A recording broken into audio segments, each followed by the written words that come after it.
So I had once done a haunted house for my school, and this was very, very scary and exciting. But I got a big, huge refrigerator box, and I made a pretty realistic portrait of our female principal as a witch. And I gave her a bun and a scary face and some warts and sort of greenish skin. And then I thought, like, oh, I'm going to figure out a way to make it scarier. So I developed this system I am now going to show you called a moving eyeball. And I had a parent behind the refrigerator box making scary noises and moving the eyeballs. Okay, so here we go. The lesson plan, I think, should walk you through it. There are lots of ways you can do this, and I'm going to let you choose the way. You can do it like I have it in here, but I also have follow-ups, or you can switch it around. So I'm going to do a traditional self-portrait, but you could do an animal or really anything, something fantasy. Rachel, I know what you're going to do. You probably won't do a self-portrait, but anyway. So for this, you're going to you should have gotten a long sheet of bristle board like this. Yes? Everybody? Yes. Okay. Yes. You're going to absolutely need that. So this is when you bring that out. We're going to use that. Okay. And you're going to use a piece of bristle board. I'm going to, for the moment, put these two things aside and bear with me. This is kind of an odd project. I'm not going to do it as beautifully as I should. And I would ask you to not do it as fast as I'm doing it. When I do a self-portrait, I would usually show kids a couple pictures of portraits, of self-portraits. You know, Picasso has some. Albert Dürer has a really interesting one that can get a lot of commenting. And various artists, you know, obviously have done self-portraits. Andy Warhol has one. I give them mirrors. I had those kind of stand-up mirrors. I bought a class set of those one year. It's not essential that you really look in the mirror, but if you're trying to teach older kids, like little kids are not going to be able to really get the likenesses or anything like that. But for an older kid, it might be good practice for them to do a little bit of observation. Kids about third grade and up are starting to want things to look real. As they start third grade, usually they don't care so much, but once they finish third grade, they're very touchy about their work and they want it to look real. So I'm not going to look in the mirror. I'm just going to make myself look like I'm about 20 years old, and we'll go from there. We don't want to make it too small because the eyeballs of this portrait are very important, and we're not going to really draw in the eyeballs. So maybe I should, you know, I'm going to just draw it in marker, and if I mess up, well, that's just going to be the way it is. Okay, so I have sort of a very big face. I don't have a, all right, I don't have a chin that pointy. Hello, take two. Maybe I should use pencil first.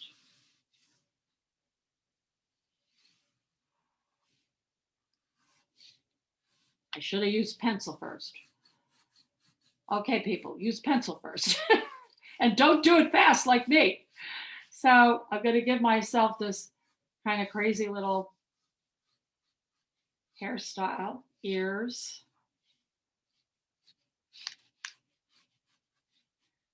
I should give myself curly hair, but I've never had curly hair because my hair doesn't curl. All right, this is kind of sad, but hey, we look how we look. All right.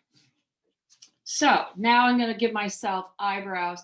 Now, when when kids want to draw, you sometimes have to go over like that.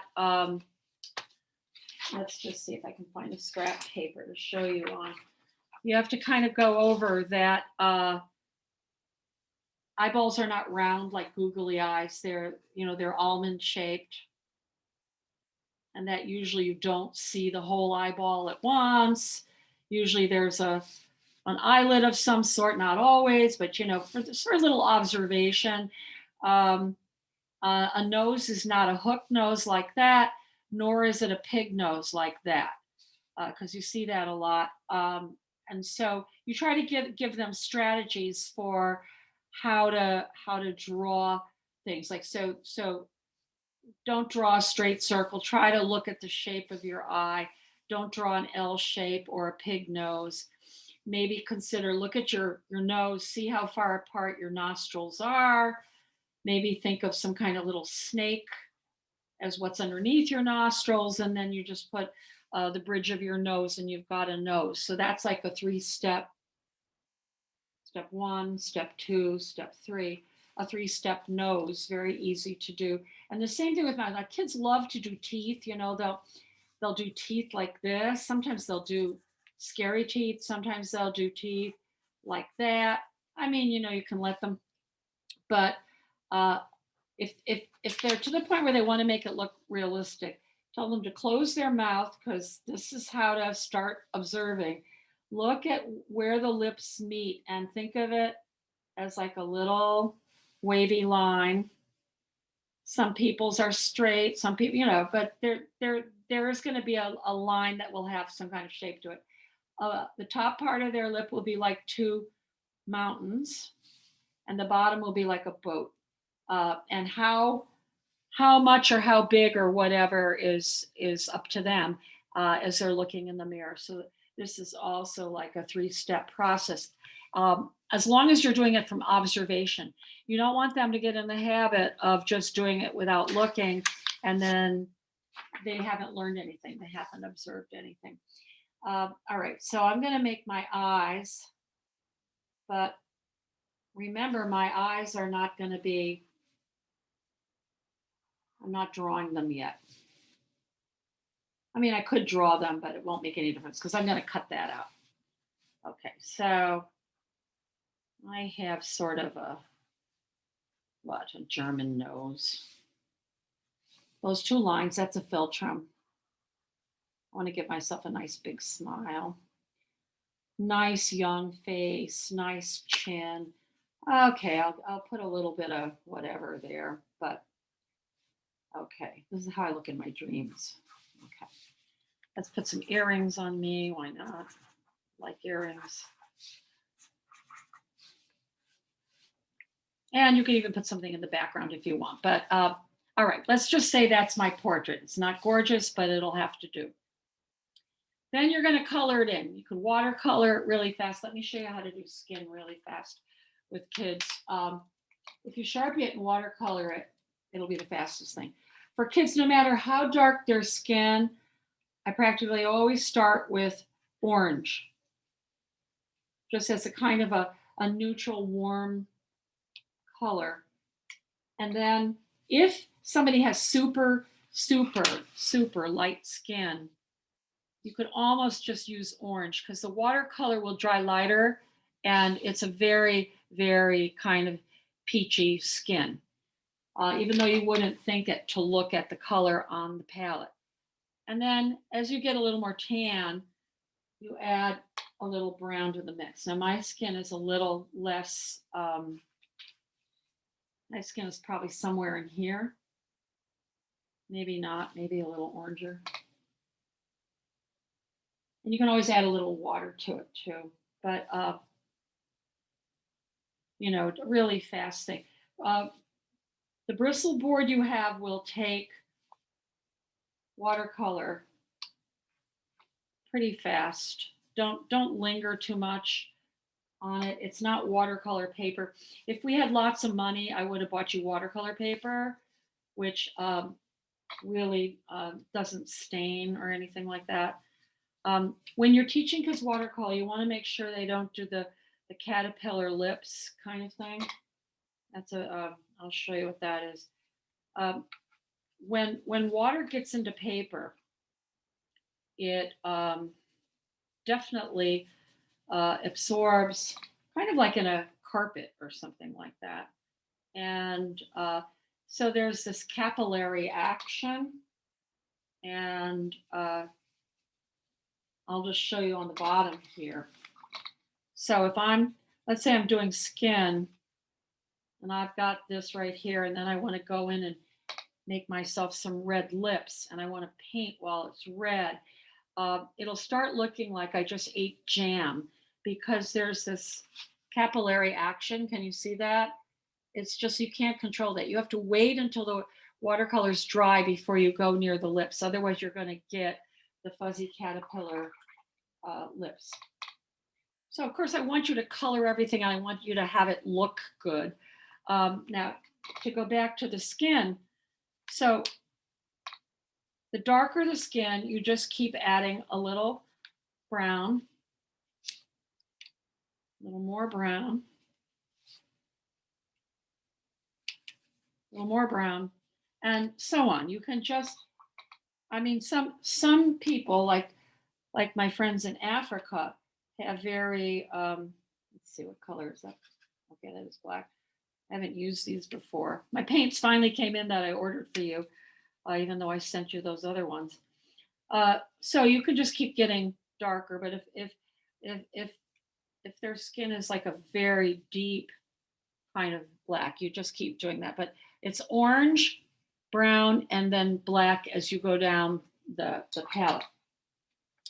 Okay, so now what we're going to do is we're going to pretend that this is all painted in and gorgeous, which it isn't, but that's okay. We're just going to now assemble it. And I'll try to make a nicer one. So we're going to do our trick of poking a hole where the eyeballs are, which is just getting a little start. And you're going to cut the eyeballs out. Now, you could use an X-Acto knife for yourself, but if you were doing this with kids, you would not give them an X-Acto knife. And they sort of like cutting their eyeballs out. That's kind of a fun thing for them to do. Obviously, if you're trying to do this with little kids, like Esther, if you're trying to do some kind of kooky fun thing with, I don't know, robots or monsters or I don't know, something, you need to do some of the assembly here, and definitely cutting the eyeballs out should be your job. I just don't want to see anybody get hurt because of my fun lesson plan. Okay, so now we've got that. All right, here's where the magic comes in, because this is what I did on the refrigerator box. You're going to take the piece of paper that is bigger. It should fit exactly across the middle of where you put your eyes. Okay? And you are then going to tape in this piece of paper. Basically, what we're doing is we're making a pocket.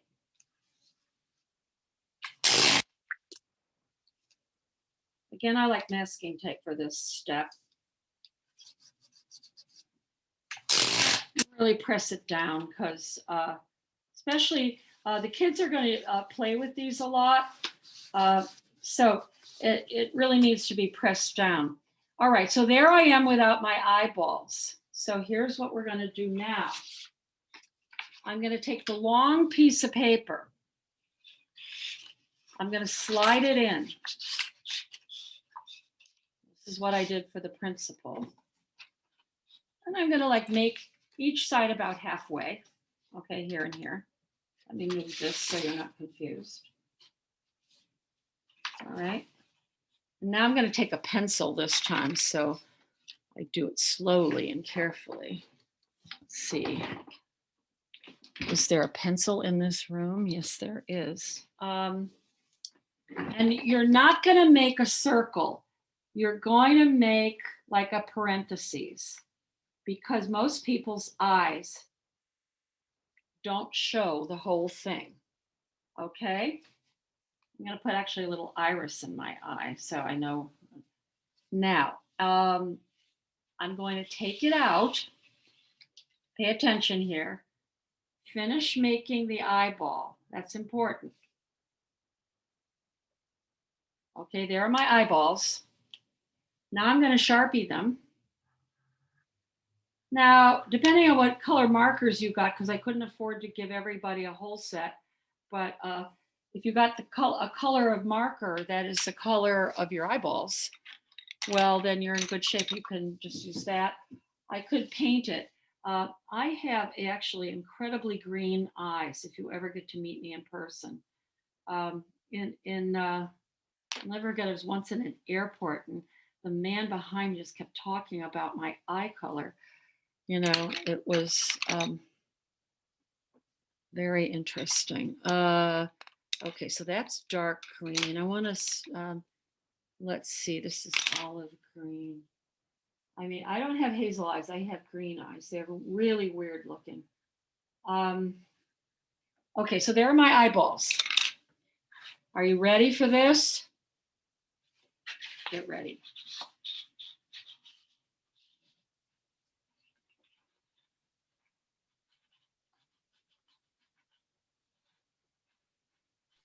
Nice. Oh my goodness.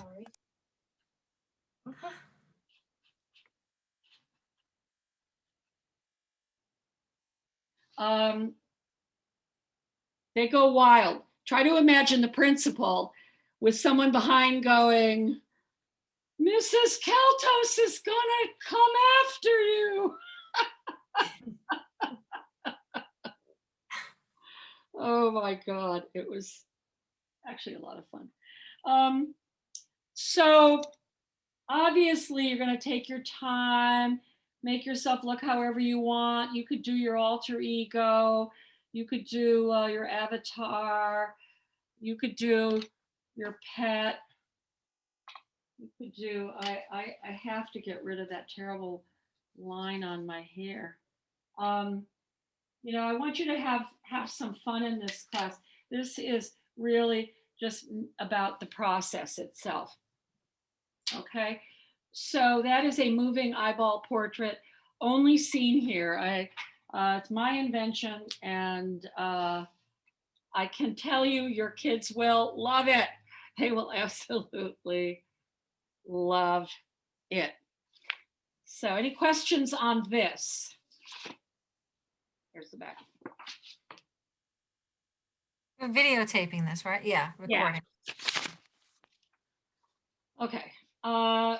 And I will spend the time, you know, it takes a while to transcript something so long as our class, but now, of course, because I'm a slave driver and I really want to give you your money's worth, I do have a fun thing for your sketchbook.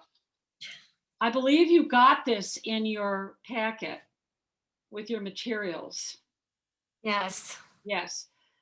Oh, okay. So basically, this is an art problem. I have a stack of art problems, but I found this. This is a Larson cartoon. You know, the cartoon says, "Hello, Emily. This is Gladys Murphy up the street. Fine, thanks. Say, Emily, could you go to your window and describe what's in my front yard?"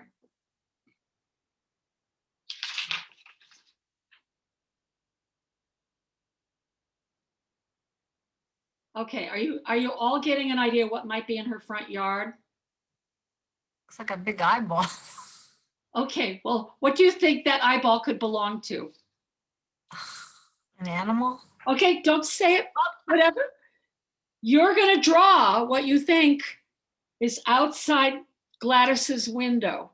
And I want you to have some fun with this. Just draw the picture. Just don't draw Gladys or anything. Just using this as part of what you draw. Show me what you think is outside Gladys's window, but have some fun with it, you know.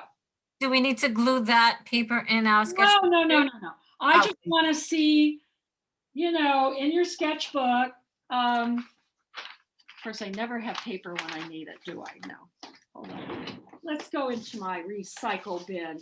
Surely there's a piece of paper in here. Yeah. With coffee on it. So your sketchbook journal, this is sort of the proportion of it.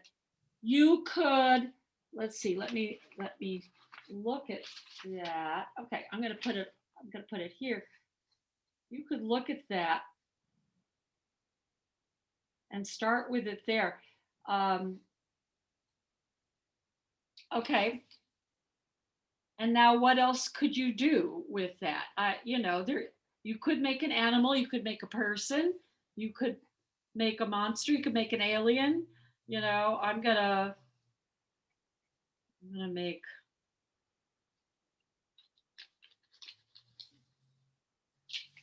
well, I'm trying to make an owl, but I'm not sure that it's working. It's looking like, I know, a cross between an owl and Bart Simpson. I don't know what this is. But anyway, whatever you draw is fine. It doesn't have to be real. It should be fun. And you can use your imagination. It could be a one-eyed thing. It could be a no-eyed thing, and that could be something completely different.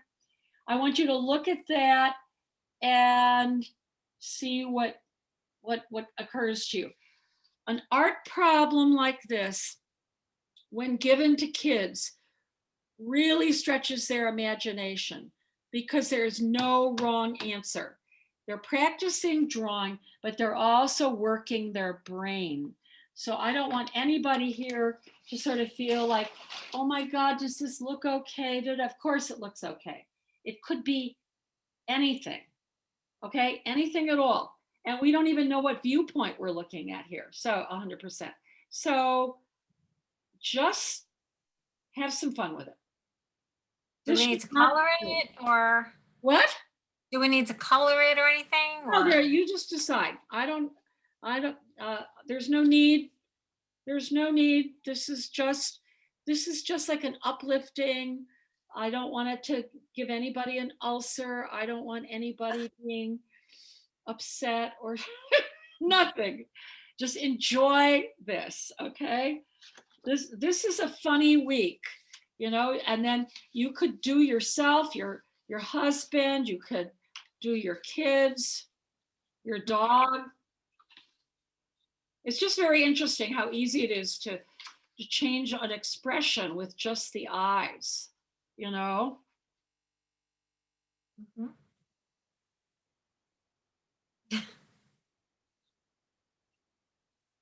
So much fun. Okay. Try to send everything to me by Tuesday night, midnight, if you can. I, of all people who lost 2 days this week, understand.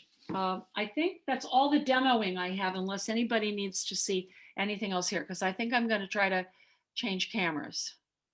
Okay. Shall I do that? And I can see anything